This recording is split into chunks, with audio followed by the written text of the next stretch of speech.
En el año 1783, el ejército otomano acampó frente a las murallas de Viena. 300.000 soldados. La ciudad más poderosa de Europa Central, sitiada por el mayor ejército del mundo. Los europeos temblaban. Parecía que el Islam iba a conquistar el corazón del continente cristiano. 239 años después, en 1922, el Imperio Otomano había desaparecido. No fue derrotado en el campo de batalla de Viena. Ahí retrocedió. Fue derrotado por algo mucho más difícil de combatir: la incapacidad de cambiar lo que era, en un mundo que había cambiado todo a su alrededor. 600 años de poder, destruidos en menos de una generación. ¿Cómo es posible? Para entender la magnitud del colapso, hay que entender primero el tamaño del logro. El Imperio Otomano fue fundado en 1299 por Osman I, en una pequeña región de la actual Turquía. En su apogeo, bajo Solimán el Magnífico en el siglo XVI, controlaba 14 millones de kilómetros cuadrados, 3 continentes, desde la actual Hungría hasta Yemen, desde Argelia hasta el Golfo Pérsico. Era el estado más poderoso del mundo mediterráneo durante 3 siglos. El sistema Milet le permitía gestionar la diversidad religiosa con una sofisticación que Europa tardó siglos en alcanzar. La pregunta no es cómo colapsó algo tan pequeño. La pregunta es cómo colapsó algo tan enorme y tan bien diseñado. El declive comenzó en el siglo XVIII con lo que los historiadores occidentales llamaron el hombre enfermo de Europa. El zar Nicolás I de Rusia fue el primero en usar esa expresión, en 1853. Era un insulto geopolítico, pero también una descripción médicamente precisa de un sistema en declive crónico. Las guerras con Rusia habían ido cediendo territorios. Los Balcanes se agitaban. La revolución industrial había creado una brecha tecnológica y económica entre Europa occidental y el Imperio Otomano que se ensanchaba cada década. Y mientras eso ocurría, la respuesta oficial del sultanato era una mezcla de negación, reformas superficiales y una apelación constante a la gloria del pasado. Exactamente el mismo mecanismo psicológico que destruyó a la URSS. El sistema recompensaba la narrativa del éxito y castigaba a quienes señalaban los problemas. El dilema central del Imperio Otomano en su declive era un callejón sin salida psicológico. Para sobrevivir en el siglo XIX necesitaba modernizarse. Pero modernizarse significaba cuestionar las bases religiosas e identitarias sobre las que se asentaba su legitimidad. El sultán era también el califa, el líder religioso de todos los musulmanes sunitas del mundo. ¿Cómo modernizas una institución cuya autoridad proviene de la tradición inmutable? No puedes decir que la revelación divina necesita actualizaciones técnicas. Cada intento de reforma, las Tanzimat de 1839, la primera constitución de 1876, fue saboteado por las mismas élites que debían implementarla. Porque reformar el sistema significaba reducir el poder que esas élites tenían dentro de ese sistema. En 1908, los jóvenes turcos, oficialmente el Comité de Unión y Progreso, dieron un golpe y forzaron al sultán a restaurar la Constitución de 1876. Eran jóvenes militares y funcionarios que habían estudiado en Europa, que habían visto de primera mano la brecha entre el imperio y la modernidad occidental, y que estaban convencidos de que la única salvación era una modernización acelerada. Pero su solución fue profundamente contradictoria. Modernización autoritaria. Querían construir un Estado moderno sin ceder el poder. Querían europeizarse sin perder la identidad islámica. Y cuando estalló la guerra en 1914, tomaron la decisión que selló el destino del imperio: aliarse con Alemania.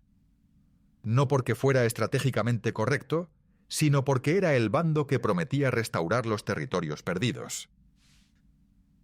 La Primera Guerra Mundial fue el acelerador del colapso.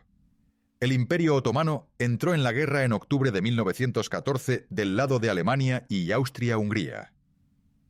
Las campañas militares fueron desastrosas.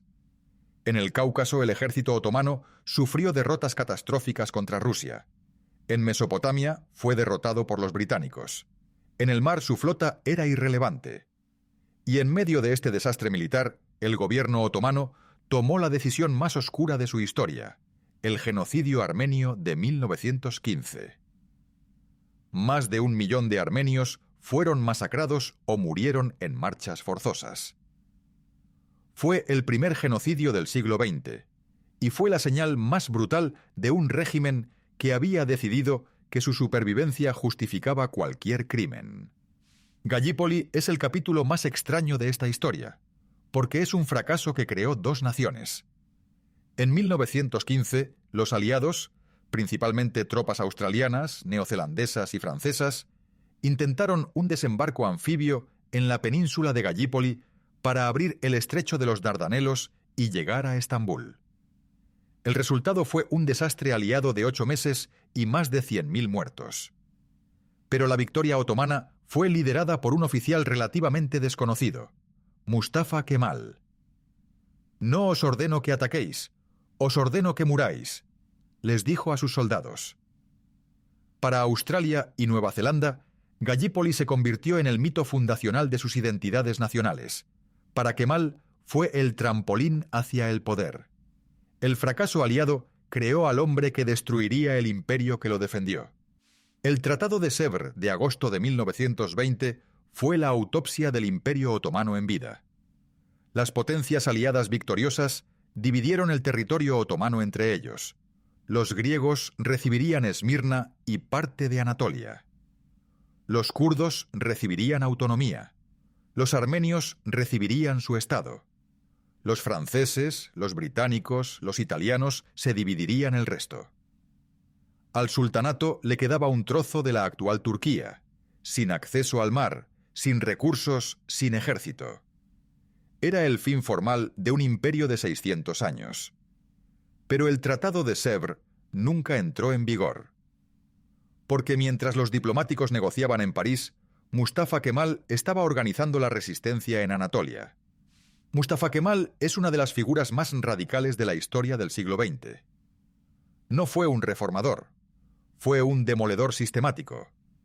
Entre Minto y 1934, en menos de 12 años, abolió el sultanato, abolió el califato, abolió los tribunales religiosos, introdujo el sufragio femenino, prohibió el fez, sustituyó el alfabeto árabe por el latino, cambió el calendario, cambió el sistema legal, separó el Estado de la religión islámica.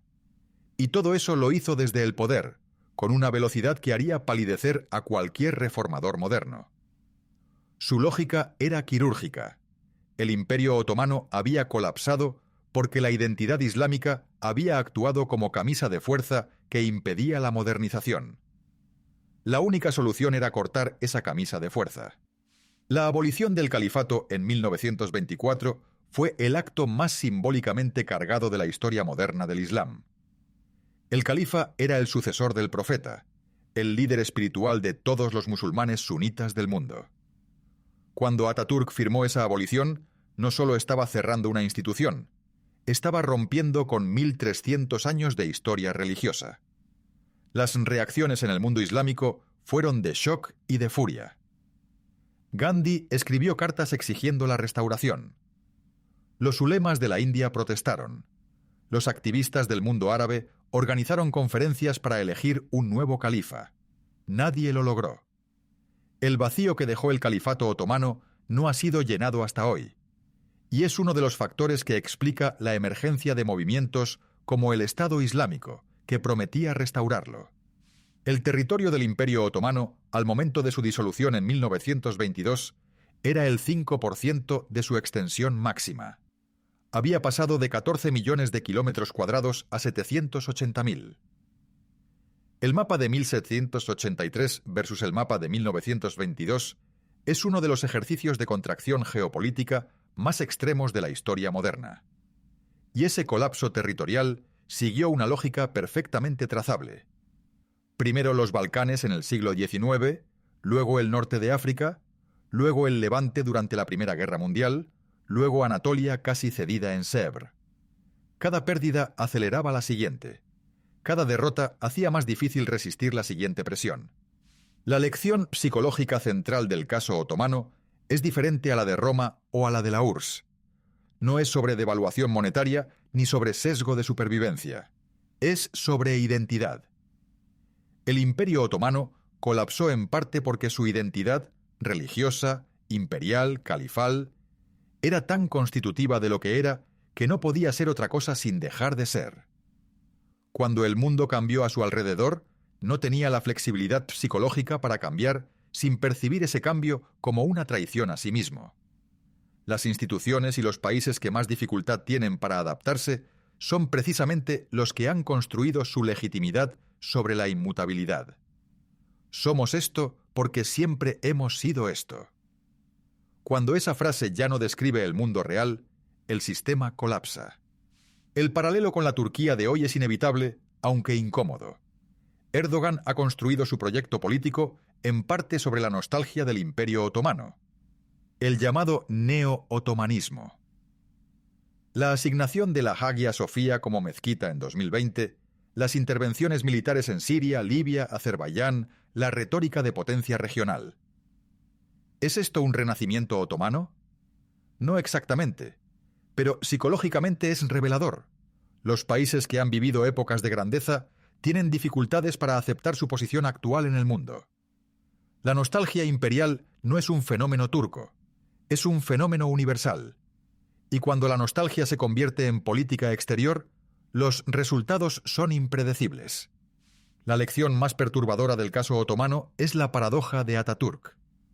El hombre que salvó al pueblo turco de la total destrucción, lo hizo destruyendo el imperio que ese pueblo había construido durante 600 años. Fue simultáneamente el mayor traidor a la tradición y el mayor patriota. Y esa paradoja, que a veces para sobrevivir tienes que destruir lo que eres, es la lección más difícil de aplicar en política, en empresas, en cualquier institución que lleva demasiado tiempo siendo lo mismo. Las instituciones que sobreviven no son las que preservan su identidad. Son las que tienen la valentía de preguntar si su identidad todavía sirve al propósito que justificó su existencia. En el próximo episodio de Autopsias, la República de Weimar. La historia de cómo una democracia perfectamente legal se suicidó en 6 semanas. Cómo Adolf Hitler llegó al poder sin un solo golpe de Estado, simplemente ganando elecciones y usando las reglas del sistema democrático contra la propia democracia. Es el análisis más aterrador de la serie, porque su patrón psicológico es el más reconocible en el mundo actual.